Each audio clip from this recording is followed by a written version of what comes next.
so we can learn about it. I see some seats over there. I see some there. Come on, guys, we're supposed to sit on here. I love this train. Let's find a seat somewhere. No, Caitlin! So you are now sitting on this train in our museum. This train was made in 1916. No, you all read the 7 a lot, right? So does this train look like our 7 today? No! No, it looks pretty different, right? What are some differences that you can notice? What's there on the train? These, what are these? Fans, right? What do we have today that keeps us cool? The fans. Well, today, what do we have? Oh, air. Air, anybody know what it's called? Air conditioners, right? AC. We have machines that take hot air and make it cold. Back then, we hadn't invented that yet, so we just had these fans. Now, back in 1916, people were really excited about these fans because they were used to being really, really hot on the trains before they had fans. But these fans are also a little bit dangerous. Why? If I was really tired and I had a long day and I stretched up my arm to stretch, what's going to happen if this fan is moving? You're going to get hurt. Yeah, you're going to get hurt.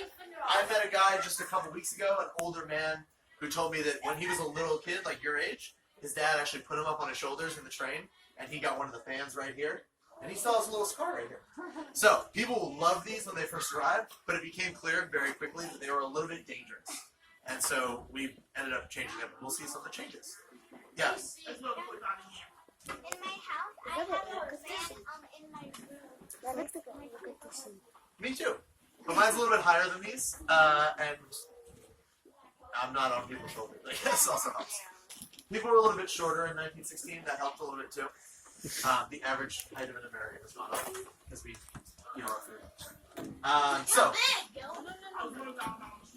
what other differences do we notice between the train we ride today and this train? Yeah.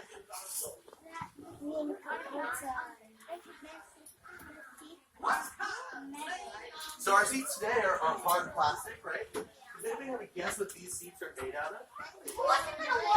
Yep. Good guess. Close. It is a kind of plant. Yeah, you have a guess, or? No? So, does anybody know what a panda bear's favorite snack is? Oh, I heard a few of you say it. Bamboo. So these seats are made out of something that's very similar to bamboo. It's called rattan. Can everybody say rattan? rattan. So rattan is a plant also from Asia, just like bamboo. And it basically looks like this when it's a plant. And then we pull it apart and we weave it together into these seats. Now, give me a thumbs up if you like these seats better. And give me a thumbs down if you like these seats worse than the seats we have today. A lot of people like them better. That's pretty common. People come in and they say they're so beautiful. They're so much more comfortable. They're softer. Why did we ever change to our seats today? And there's a couple reasons. The first one is these seats used to break all the time. That's why I asked you guys to be extra gentle with them. You can actually move the train across the way. There's a big wooden thing on top of where the seats are because we've taken them out to repair them. And when they break, they get these little pointy strands because it's a woven seat. So those things would poke you in the leg sometimes. If your grandparents were in New York City at the time, they almost certainly have a story of having their pants or stockings ripped by these seats. So people didn't like them so much at the time. You can see some spots where these are starting to get pokey. Here's a pokey part. And then there's another big thing that's a problem with these. So everybody stand up for a second. So imagine you're a big Wall Street banker or like a lawyer or somebody on their way to work, and you've got your briefcase in your right hand. So take your briefcase. And you've got your Wall Street Journal under your left arm. And you've got a cup of coffee, right? And then let's imagine the train takes a big left turn. Oh. What's going to happen to the coffee? It's going to spill, right? Everybody sit down. So if you spilled coffee on one of these seats, what's going to happen? Is it going to be easy or hard to clean that up? Hard. Hard. It's going to sink into the holes between the weave. Anybody know what grown-ups sometimes put in coffee? Yeah. There's a couple things. Sometimes adults put stuff in coffee. Anybody know what those things are? Oh, you know. Weeds. Yeah, coffee. In coffee. You ever? Sugar. Sugar is one thing, and then what's the other thing? Milk. Milk, right? And then it's.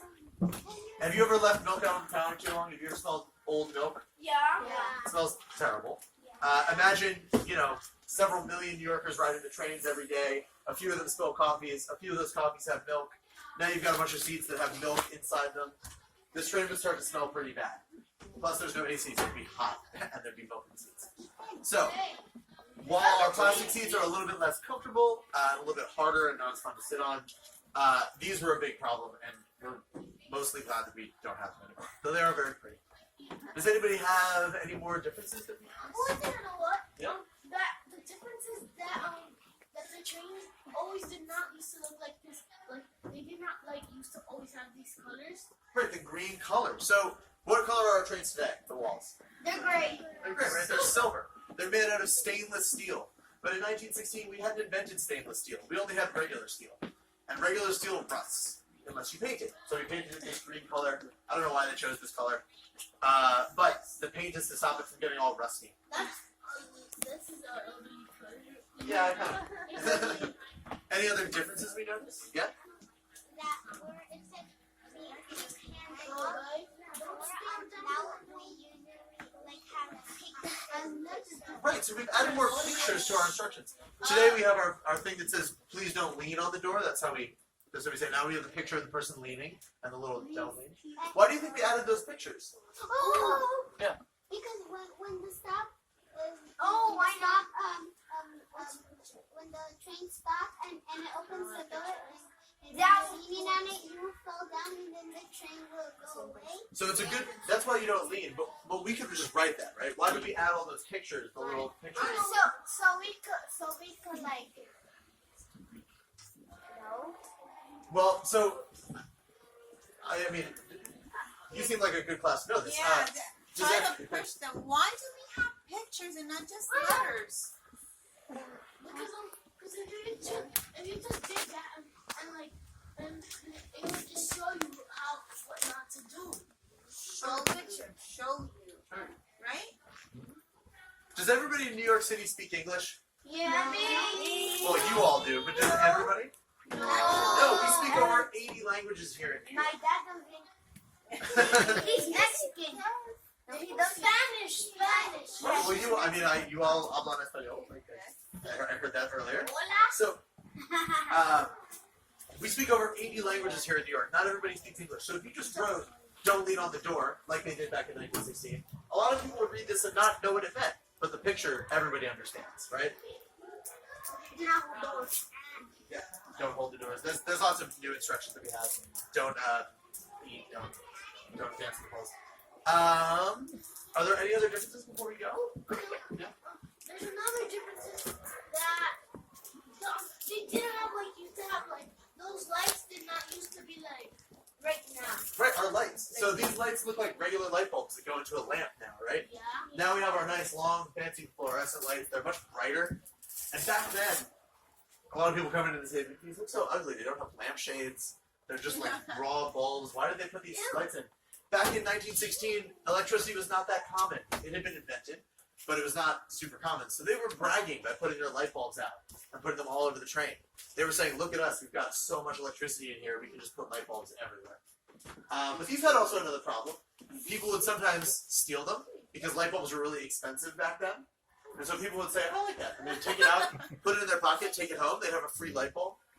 So the subway company had to do something to fix it. And what they did was, they took this, the light bulb, the screw part at the top that you screw in? They took that and they made the screw go the other way. So if you tried to screw it into your lamp at home, it wouldn't go in. And then people stopped stealing them because they were worthless unless you happened to have a subway car at home. Which almost certainly Metro car? we didn't have Metro cards back then. You know how we used to pay for the subway? You don't remember this. When I was your age, I paid with tokens. So they were called tokens. Actually, back in 1916, you probably would have paid for that nickel before the era of the token. Because it used to be 5 cents. So, I want to take us to a slightly newer train car. We might